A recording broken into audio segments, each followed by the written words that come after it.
So hi மக்கள் எல்லோரும் எப்படிங்க நல்லா இருப்பீங்க நம்புகிறேன். கிட்டத்தட்ட ரொம்ப நாள் ஆச்சு வீடியோ போட்டு. ஏன்னு பார்த்தீங்கன்னா நம்ம இது வரைக்கும் நம்ம பண்ண சேலஞ்ச் எல்லாமே நம்ம ஃபெயிலியரில் தான் முடிச்சிருக்கோம். இந்த கடைசியாக பண்ண சேலஞ்ச் 25 நாள் 40,000 சாப்பாடு செலவு பெட்ரோல் சொல்லலாம் போக இந்த சேலஞ்ச் வந்து நான் முடிச்சிடலாம்னு நினச்சி தான் பண்ணேன். ஸோ அன்ஃபார்ச்சுனேட்லி அதுவும் முடிக்க முடியல. இந்த சேலஞ்சில் நம்ம எதுக்கு பண்ணுறோன்னு பார்த்தீங்கன்னா நம்ம ஒரு மாதம் அங்கே இருப்போம், ஒரு மாதம் ஊருக்கு போயிடுவோம். ஸோ நம்மளோட நேட்டிவ் வந்து திருநெல்வேலி. ஸோ ஒரு மாதம் அங்கே ஒர்க் பண்ண, ஒரு மாதம் ஊரில் போய் ஜாலியாக இருக்க இப்படி இருந்துட்டோம். அண்ட் இனி நம்ம அப்படி இருக்க போகிறதில்ல. இனிமேல் டெய்லி நம்ம வீடியோ போடணும், கண்டினியூட்டியாக போடணும். ஏன்னா ஊருக்கு நம்ம எதுக்கு அடிக்கடி போகிறோம்னா நம்ம ஊர்லேயே இருந்து வளர்ந்துட்டோமா. ஸோ இங்கே வந்தபோது புதுசாக இருக்குது, தனியாக இருக்க. அதனால எந்த ஒரு ஃபங்க்ஷன் என்ன நடந்தாலும் ஊருக்கு உடனே போயிடுவேன். வேறு வழி இல்லை, அப்படியே பழகிருச்சு. அண்ட் இனிமேல் நம்ம அப்படி இருக்க போகிறதில்ல. நம்ம எதுக்கு சென்னைக்கு வந்தோம்னு பார்த்தீங்கன்னா ஒரு பெரிய ட்ரிப்பு போகிறதுக்காண்டி தான் வந்தோம். ஸோ அந்த ட்ரிப்புக்கான எஃபோர்ட் போட்டேன், அந்த அமௌண்ட்டு வருது. நம்ம ஊருக்கு போயிருந்தோமா, இப்போ ஒரு 20,000 எடுத்துருக்கோம்னா ஊருக்கு போனோன்னே அப்படியே அதை நான் செலவு பண்ணியிருந்தேன். அதான் நான் பண்ணுற மிஸ்டேக்கு. ஸோ இனி நம்ம அப்படி பண்ண போகிறதில்ல. இனிமேல் வந்து சேர்த்துட்டு இந்த ஆகஸ்ட் ஃபஸ்ட் வீக் இல்லை செகண்ட் வீக்குள்ளே நம்ம ஒரு பெரிய ட்ரிப்பு தான் போக போகிறோம். ஸோ அது என்ன ஏதுங்க தான் நான் பேர சொல்கிறேன். அண்ட் இந்த வீடியோ எதுக்குன்னு பார்த்தீங்கன்னா ஒருத்தர் வந்து நம்ம கமெண்ட் பண்ணியிருந்தாங்க, ஒரு அண்ணன் வந்து கமெண்ட் பண்ணியிருந்தாங்க, ப்ரோ உங்கள் நம்பர் கொடுங்க அப்படின்னு கேட்டிருந்தாங்க. நான் இருந்துக்கிட்டு இன்ஸ்டாகிராமுக்கு கொடுத்துருந்தேன். ப்ரோ எதுவும் ஐடியில் மெசேஜ் பண்ணுங்கள் இன்ஸ்டாகிராமில் அப்படின்னு. இன்ஸ்டாகிராம்லேயும் வந்துக்கிட்டு ப்ரோ உங்கள் நம்பர் கொடுங்க கொஞ்சம் பேசணும் அப்படின்னாங்க. சரி ஓகே நம்பர் கொடுப்போம் அப்படின்ட்டு கொடுத்தேன். அவங்க என்ன கேட்டாங்கன்னா, ப்ரோ இந்த டிடிஎஸ்லாம் பிடிக்காங்க ப்ரோ ஸ்விக்கியில், அது எப்படி கிளைம் பண்ணுறது அப்படின்னு கேட்டாங்க. ஸோ நல்ல கேள்வி தான். ஃபர்ஸ்ட் ஆஃப் ஆல் நானும் இது அதை பற்றி தெரியாமல் தான் இருந்தேன். அப்புறம் தான் ஒரு சிலவங்கள்ட்டெல்லாம் கேட்டேன், டிடிஎஸ் எப்போ ப்ரோ கிளைம் பண்ணணும் அப்படின்ட்டு. ஸோ டிடிஎஸ்னுங்கிறது எப்படின்னு பார்த்தீங்கன்னா ஸ்விக்கி ஓட்டுறவங்களுக்கு தெரியும், மற்றவங்களுக்கு சொல்லுவேன். டிடிஎஸ் எங்களுக்கு எப்படின்னா மந்த்லி இருக்க சேலரியில் பிடிக்க மாட்டேன், எங்களுக்கு வந்து வீக்லி சேலரி தான். ஸோ இப்போ வீக்லி ஒரு 10,000 ஓட்டுதோம்னா அதில் ஒரு 150 ரூபா அப்படி பிடிச்சிக்கிடுவாங்க. ஸோ அப்போ வாரத்துக்கு 150 ரூபாங்க, இல்லை மாதத்துக்கு அதுவே ஒரு 400 தாண்டுது. அப்போ வருஷத்துக்குன்னு பார்க்கல அதுவே ஒரு 4,000 to 5,000 வர பிடிச்சி வச்சுக்கிட்டாங்களா. அது எப்படி கிளைம் பண்ணணும்னு எனக்கும் தெரியாது. நான் இங்கே இருக்க ஒரு அண்ணன்ட்ட தான் கேட்டேன். அப்போ தான் அந்த அண்ணன் வந்து ஒரு நம்பர் கொடுத்தாங்க, இந்த நம்பரில் கேளுடா, எல்லா வருஷமே ஏப்ரல் மந்த் தான் கிளைம் பண்ணுவாங்களா, இந்த வருஷம் மட்டும் ஜூன் மந்த் பண்ணுறாங்களா, அது ஏன் அவங்களுக்கும் தெரியலை. உங்கள் நம்பர் வந்து பார்த்தீங்கன்னா டிஸ்கிரிப்ஷன்லேயும் கொடுக்கேன், அண்ட் ஸ்க்ரீன்லேயும் அப்படி தெரியும். ஸோ நீங்கள் மெசேஜ் பண்ணுங்கள், வாட்ஸ்அப்பில் மெசேஜ் பண்ணாங்களே. அவங்க என்னென்ன ப்ரூஃப்லாம் கேட்பாங்கன்னா பேன் கார்டு கேட்பாங்க, அப்புறம் ஆதார் கார்டு, மெயில் ஐடி கேட்பாங்க, அப்புறம் ஃபோன் நம்பரு. அவங்களுக்கு நீங்கள் கொடுக்கும்போது அவங்க ரெஸ்பான்ஸ் பண்ணாங்கன்னா நீங்கள் ஆன்லைன்லேயே இருங்க. ஏன்னா அவங்க நம்ம மொபைல் நம்பருக்கு ஒரு ஓடிபி வரும், நம்ம மெயிலுக்கு ஒரு ஓடிபி வரும். அது சொன்னால் தான் அவங்க கிளைம் பண்ண முடியும்.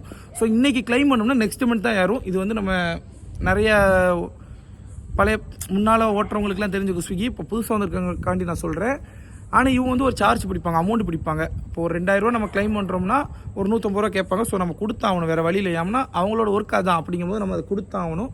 ஸோ இது உண்மையாகவே ஒரு ட்ரஸ்டட் தான், மறக்காமல் பண்ணி பாருங்கள். ஏன்னா நம்மளோட அமௌண்ட் டிடிஎஸ்ங்கிறது நம்ம அமௌண்ட்டு அவங்க பிடிச்சிக்கிட்டு தான். வருஷத்துக்கு 4,000 ரூபா போகுது, எதுக்கு அதை போடணும். ஸோ அதனால் இதெல்லாம் கிளைம் பண்ணிக்கோங்க. ஓகே, இதான் அந்த அண்ணன் கேட்டாங்க. ஸோ அவங்களுக்கு நான் ஒரு விளக்கம் கொடுத்துட்டேன்.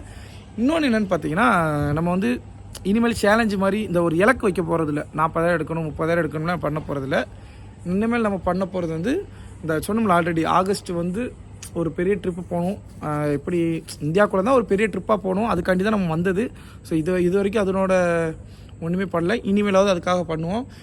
அண்ட் இன்றைக்கி டேட் பார்த்தீங்கன்னா ஜூன் 15 ஆகுது. நம்ம ஆகஸ்ட் ஃபஸ்ட் வீக்கில் செகண்ட் வீக்கில் நமக்கு இன்னும் கிட்டத்தட்ட ஒரு 60 நாள் கிட்டே இருக்குது. அப்ராக்சிமேட்லி பார்க்கல 60 நாள் இருக்குது. இந்த 60 நாளில் நம்ம எவ்வளோ எடுக்கணும்னு தான் பார்க்க போகிறோம். இந்த சேலஞ்சை நம்ம விட்டுற போகிறதில்ல. ஏன்னா இந்த ட்ரிப்பு கண்டிப்பாக நம்ம போய் ஆகணும், ஒரு மைண்டை ஃபிக்ஸ் பண்ணி வச்சுட்டு. ஸோ ஓகே, இன்றைக்கி எவ்வளோ எடுத்துக்கணும்னு பார்க்கலாமா. இன்றைக்கி தான் நம்ம ஃபஸ்ட்டே ஓட்டோம், இன்றைக்கி தான் ஊர்லேருந்து வந்தோம். ஸோ வந்த உடனே இன்றைக்கி ஓட்டோம், பார்ட் டைம் தான் ஓட்டோம். இன்றைக்கி எவ்வளோ எடுத்துக்கோம்னா 1029 ரூபா எடுத்துருக்கோம். அண்ட் இன்சென்டிவ் வந்து பார்த்திங்கன்னா இன்றைக்கி 2 இன்சென்டிவ். நார்மல் இன்சென்டிவ் வந்து பார்த்திங்கன்னா 220 14 ஆர்டர் எடுத்தால் அதையும் நம்ம கம்ப்ளீட் பண்ணிட்டோம். ஸ்பெஷல் இன்சென்டிவ் 200 எப்போவும் போல் நைட்டு 10 to 2 மணிக்குள்ளே 9 ஆர்டர் பார்த்தோம்னா எக்ஸ்ட்ரா 200 ரூபா கொடுப்பாங்க. ஸோ அதுவுமே நம்ம கம்ப்ளீட் பண்ணிட்டோம். ஆக மொத்தம் இன்றைக்கி நம்ம எவ்வளோ எடுத்துருக்கோம்னா, இப்போ தான் பார்த்துட்டு இருந்தேன் மறந்து போச்சு. ஆக மொத்தம் நான் இன்சென்டிவ் சேர்க்காமல் 1029, ஸ்பெஷல் இன்சென்டிவ் ஒரு 200, நார்மல் இன்சென்டிவ் ஒரு 220. இது போக சாப்பாடு செலவு பெட்ரோல் செலவுலாம் கழிக்கணுமா. சாப்பாடுக்கு வந்து பார்த்தீங்கன்னா 145 ரூபா செலவு பண்ணியிருக்கோம். பெட்ரோல் வந்து 300 ரூபா செலவாயிருச்சு. ஆக மொத்தம் நம்ம கையில் இருக்கிறது 1004 ரூபா இருக்குது. எவ்வளோ நேரம் ஓட்டியிருக்கோம்னா வெறும் 8 மணி நேரம் தான் ஓட்டியிருக்கோம். 8 மணி நேரத்தில் நம்ம சாப்பாடு செலவு பெட்ரோல் செலவு போக 1004 ரூபா இருக்குது. நான் கீழே ஆட் பண்ணுறேன். இது போக இன்னொரு நல்ல விஷயம் ஒன்று நடந்துச்சு. என்னென்னு பார்த்தீங்கன்னா, லாஸ்ட் ஆர்டர் KFCயில் போட்டாங்க. நான் ஆஃப்லைன் போகலான்னு போகிறேன், கரெக்டாக போட்டாங்க. ஒரு கடுப்புலேயே தான் போனேன். ஆனால் போனதில் ஒரு நல்லது நடந்துருச்சு.